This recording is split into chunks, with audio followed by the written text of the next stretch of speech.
Saúde os irmãos com a paz do Senhor Jesus, amém? Amém. Para Jesus tem que ser mais alto, amém? Satisfação em estar convosco nesta oportunidade. Para quem não me conhece, meu nome é Marco Oliveira, venho diretamente do estado de São Paulo, cidade de São José do Rio Preto. Estou aqui incumbido de ministrar uma palavra de Deus para o teu coração e não posso deixar de agradecer por esta oportunidade que nos concedeu ao Senhor. Bem sabemos que tudo o que acontece em nossa vida é permissão dele. Louvo a Deus também pela vida do evangelista Diego Vinícius, presidente do Aviva Goiânia, o vice Agilson. Que Deus possa abençoar a vida de vocês, trazendo paz, alívio e conforto ao vosso coração. A missionária Maiara Brandão, presidente do ministério, que Deus possa te abençoar. E a cada um daqueles que se faz presente, a cada um daqueles que está nesse momento assistindo a transmissão ao vivo, em nome de Jesus. Gostaria que os irmãos se colocassem sobre seus pés em referência à palavra de Deus. Eu gostaria de ministrar a palavra de Deus no livro de 1 Samuel, capítulo de número 16. Livro de 1 Samuel, capítulo de número 16. Trago a saudação também do meu pastor local da Assembleia de Deus Paulistana, pastor Édipo Cristian, e trago também a saudação de todas as Assembleias de Deus no estado de São Paulo, em nome de Jesus, para a Igreja de Cristo. Meus irmãos, eu gostaria de fazer menção nesse primeiro versículo de 1 Samuel, capítulo 16, verso 1, que diz assim: Então disse o Senhor a Samuel: Até quando terás dó de Saul? Vou estar repetindo: Até quando terá dó de Saul? Podei-vos assentar, dando glória a Deus.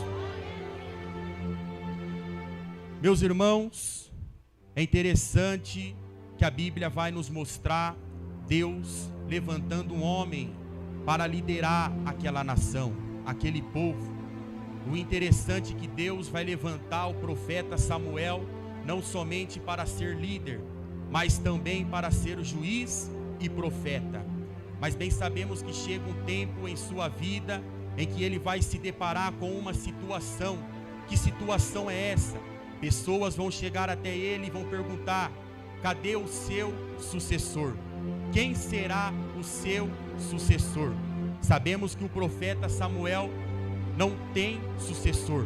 Sabemos que o profeta Samuel não fez um discípulo.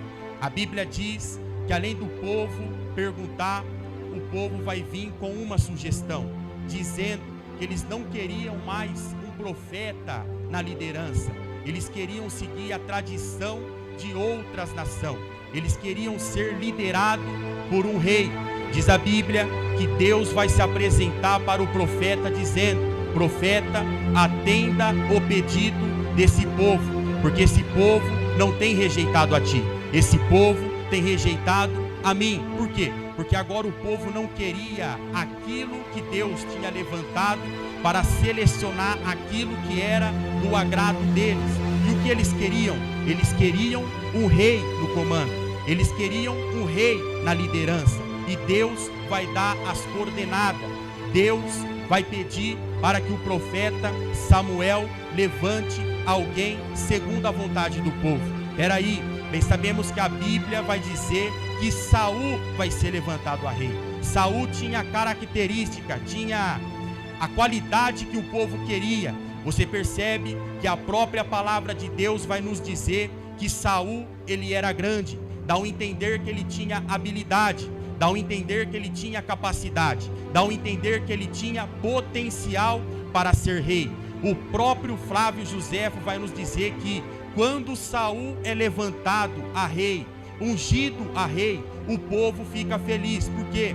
Fala um de nós que não ficaríamos felizes ao ter aquilo que nós sempre sonhamos. Fala um de nós que não ficaríamos felizes ao ter aquilo que nós sempre pedimos a Deus. todos nós ficaríamos felizes ao ter aquilo que nós sempre queremos. Mas a pergunta é: será se aquela felicidade era de Deus? Será se aquela felicidade era da vontade do Senhor? Porque bem sabemos que no segundo ano de reinado de Saul, a Bíblia diz que Deus vai dar uma ordem: mata os amalequitas, mata as ovelhas, mata também os gados. Mas a Bíblia vai dizer que Saul preferiu desobedecer para sacrificar. Por quê? Porque agora ele vai poupar a vida das melhores ovelhas, a vida dos melhores gados, dizendo que era para sacrificar ao Senhor. E porventura Deus se agrada mais com sacrifício do que com obediência? Não. Se nós pegarmos a Bíblia Sagrada, que é composta de 31.174 versículos, nós percebemos que Deus, ele requer de nós a obediência. Mas Saul agora vai preferir desobedecer para sacrificar. E o que acontece? Deus vai rejeitar Saul. Observa que uma outra hora o povo deu uma sugestão dizendo que eles não queriam mais um profeta na liderança, e agora eles queriam seguir a hierarquia, a tradição que outras nações seguiam. Deus vai permitir isso tudo, e o povo vai ficar feliz. Por quê? Porque o pedido do povo foi concedido. Mas quanto tempo durou a felicidade do povo? Aproximadamente 1 ano. Por quê? Porque aquilo que não é de Deus não dura, aquilo que não é de Deus não permanece. Nós estamos acostumados a viver em nossos dias muitas escolhas que nós achamos que nós escolhemos certo, que nós achamos que vai dar certo, mas infelizmente acaba dando errado. Quantos de nós não selecionamos algo em nossa vida, achando que seria a solução perfeita, achando que seria a escolha perfeita, achando que traria felicidade? No começo até trouxe, mas chegou a angústia. Por quê? Porque aquilo que não é de Deus não dura, aquilo que não é de Deus não permanece. O povo selecionou mal, o povo escolheu mal, é do ser humano. Nós conhecemos bem as escolhas que geralmente os cristãos fazem. Vamos usar algo como base na mensagem. Você observa que hoje em dia muitos relacionamentos começam bem, muitos casamentos começam bem, mas vai chegar um tempo que cada um vai para um lado. Vai chegar um tempo que vai vir as discussões, vai chegar um tempo que vai vir o divórcio. Por quê? Porque aquilo que não era de Deus não dura, aquilo que é de Deus permanece. Mas observa, o que é de Deus então? Vamos comparar a vida de Adão e Eva. Você percebe que Deus vai fazer Adão do pó da terra. Após Deus ter feito Adão, Deus vai dar uma missão para Adão. Que missão é essa? Coloca o nome de todos os animais. A Bíblia vai dizer que Adão vai começar a colocar o nome nos animais, e Adão, ele vai perceber algo. O que ele vai perceber? Que não havia ninguém semelhante a ele. A própria palavra de Deus diz que Adão não achava ninguém como diante dele. Eu aprendi 34 matérias dentro do bacharelado e aprendi que 2 são essenciais para o pregador. A primeira se chama hermenêutica bíblica, que é a arte que você interpreta o texto. A segunda se chama exegese bíblica, que é a mesma arte de interpretação, mas você interpreta o texto dentro do teu sentido etimológico. Então bora interpretar. Adão vai começar a colocar o nome de todos os animais, e ele vai perceber que em cada espécie havia macho e fêmea, mas para ele não havia uma companheira, para ele não havia uma disjuntora. O que Deus vai fazer? Deus vai ver essa situação, vai perceber que não tem nada certo, vai colocar a mão na cabeça e vai dizer: não é bom que o homem viva só. Deus vai fazer Eva para Adão, para ser a companheira de Adão. Mas observa como acontece em todos os relacionamentos, como acontece na vida de todo mundo. Vai haver uma falha. Eva vai falhar, Eva vai pecar, e ela pecando, ela faz com que Adão peca também. Ela pecando, ela faz com que Adão erra também. Mas a pergunta que eu gostaria de fazer para a igreja é a seguinte pergunta: os dois se separou? Os dois largou? Não. Por quê? Porque aquilo que é de Deus dura, aquilo que é de Deus permanece. O povo selecionou mal, o povo fez a escolha, e é do ser humano escolher o melhor. Se você vai numa concessionária, você não ia escolher um Fusca, claro que não. Você escolheria o melhor carro. Por quê? Porque nós somos acostumados a selecionar aquilo que agrada aos nossos olhos, não percebendo que nem tudo que reluz é ouro, não percebemos que nem tudo que nos faz feliz é da vontade do Senhor. O povo selecionou algo achando que seria o certo. Para falar a verdade, o povo selecionou algo achando que traria felicidade, mas talvez trouxe a angústia, talvez trouxe a tristeza. Eu gostaria de contar aqui um testemunho de alguém que fez uma escolha em sua vida também, achando que seria a melhor opção. Gostaria de contar um testemunho de um jovem que nasceu no ventre de uma mãe solteira, um jovem que cresceu com o sonho de ter um pai, um jovem que cresceu com o sonho de soltar pipa como seu pai, um jovem que cresceu com o sonho de aprender a jogar burquinha com o seu pai, mas infelizmente ele não tinha pai. Infelizmente ele nasceu no berço de uma mãe solteira, numa família totalmente desconcertada, uma família que uns era envolvido com o tráfico de droga, outros era envolvido com macumbaria e outros nem se fala. Mas esse jovem cresce na barra da saia da avó dele, a avó dele cristã desde quando nasceu, praticamente quase 40 anos convertida dentro da Deus e Amor, missionária, consagrada e servindo ao Senhor até hoje. Mas observa, esse jovem vai crescer na barra da saia da avó, frequentando igreja, louvando na igreja, mas a sua mãe, por ela ser solteira, ela tinha a total certeza que um dia ela iria achar alguém, e ela achou alguém. Ela se casou com esse alguém, indo morar para outra cidade com esse alguém, trazendo o jovem junto com ela, o filho dela junto com ela, distanciando o jovem da igreja e até mesmo da casa de sua avó, que influenciava ele ir na igreja.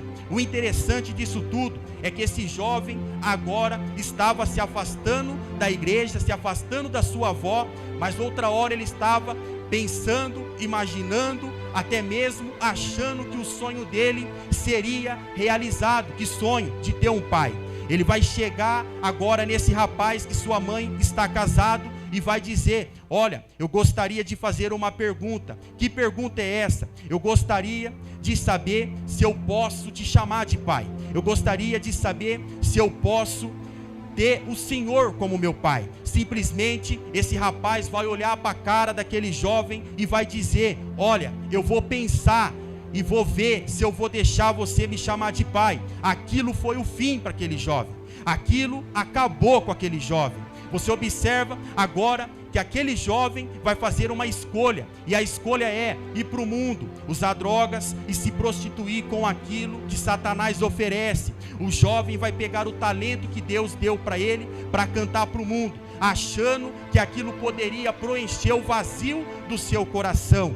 O jovem começa a traficar, começa a roubar. Uma outra hora também ele está cantando para lá e para cá no estado de São Paulo, fazendo show. Chegou até fazer uma fama, mas ele acabou caindo de touca no tráfico de droga, fazendo com que sua própria família rejeitasse, fazendo com que sua própria mãe o abandonasse.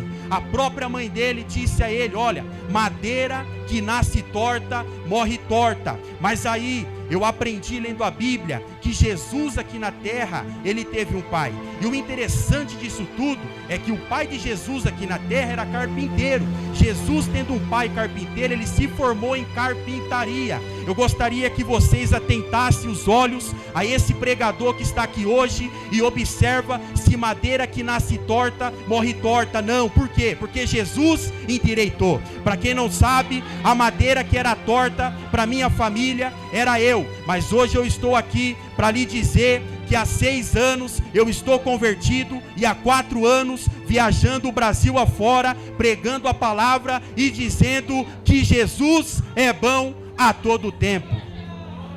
Eu fiz uma escolha em minha vida, achando que seria a escolha certa, mas não foi. Me arrependi. Hoje uso isso como testemunho. Muitos jovens são edificados por intermédio do meu testemunho. Eu fui um cantor de funk, tive várias oportunidades de crescer na vida, mas não era o que Deus tinha para minha vida. O que Deus tinha para minha vida era maior.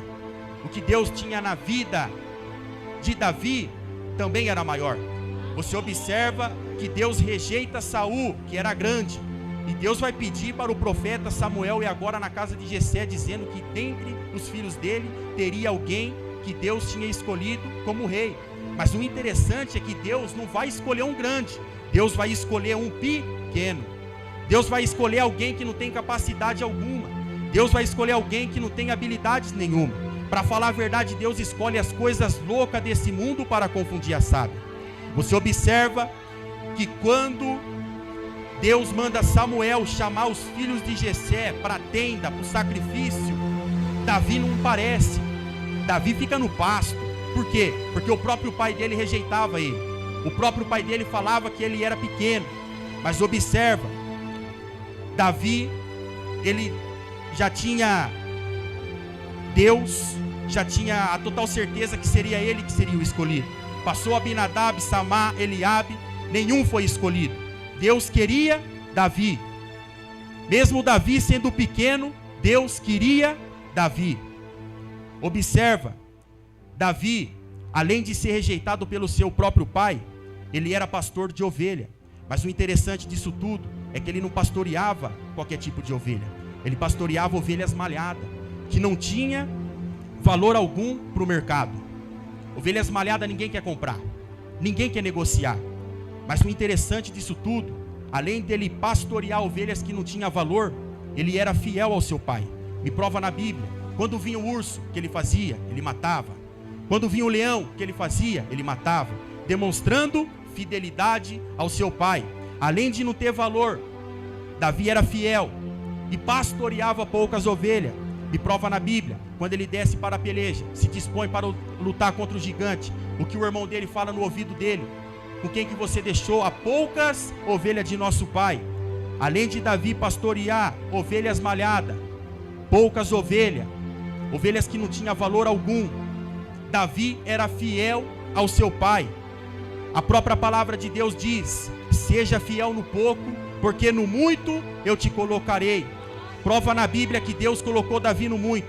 Para você ter uma noção, Davi era tão pequeno que o nome de Davi parece mais vezes do que o próprio nome de Jesus na Bíblia. O nome de Davi parece 735 vezes na Bíblia. Isso porque Davi era pequeno. Para você ter uma noção, Davi era tão pequeno que não existia um rei na história da humanidade mais grande do que Davi. Para falar a verdade, o nome de Davi é homenageado até hoje. Me prova, na bandeira de Israel tem o quê? A estrela de Davi. Isso porque Davi era pequeno. Pregador, o que você quer falar com isso? Que o que Deus tem para fazer na minha vida e na sua vida é grande. Não, eu vou repetir. O que Deus tem para fazer na minha vida e na sua vida é grande. Deus tem algo extraordinário para a vida de cada um de nós. Todo mundo olhava para mim e dizia: não vai dar em nada.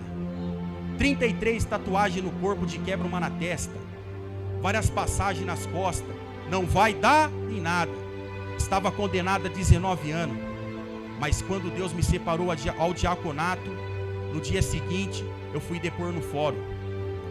O juiz olhou para mim e falou assim: sai daqui. Eu não sei o que aconteceu, mas a partir de hoje você não deve mais nada. Sabe por quê? Porque aquilo que Deus tem para fazer nas nossas vidas é grande. Quantas pessoas não chegou em mim e falou: você nasceu para viver uma vida de decepção, você nasceu para viver uma vida de tristeza. Mas aí eu descobri, num estudo teológico com o pastor Raik Carmelo, acompanhando a live, que Deus ele trabalha totalmente diferente da maneira do ser humano. Você observa que quando nós vamos construir algo, nós começamos pelo alicerce, por baixo. Você observa que na criação do universo Deus começou por cima. Por quê? Porque Deus ele não começa por baixo, Deus ele começa por cima. Você observa que a Bíblia vai relatar acerca de um tabernáculo, um templo móvel construído no deserto para uma vez por ano o sumo sacerdote entrar no Santo do Santo e ter um encontro com Deus. Todos nós achamos que essa matéria é original aqui na terra, mas se nós pararmos para observar, não é. Por quê? Porque antes de se ter um aqui na terra, já tinham lá no céu. Por quê? Porque Deus, ele não começa por baixo. Deus, ele começa por cima. Jesus está crucificado naquela cruz, passando dores. Para quê? Para nos salvar. E você observa que agora ele vai olhar para cima e vai falar uma palavra grega, tetelestai, que significa está consumado. O que acontece? O véu se rasga. De qual maneira? De baixo para cima ou de cima para baixo? De cima para baixo. Por quê? Porque Deus, ele não começa por baixo.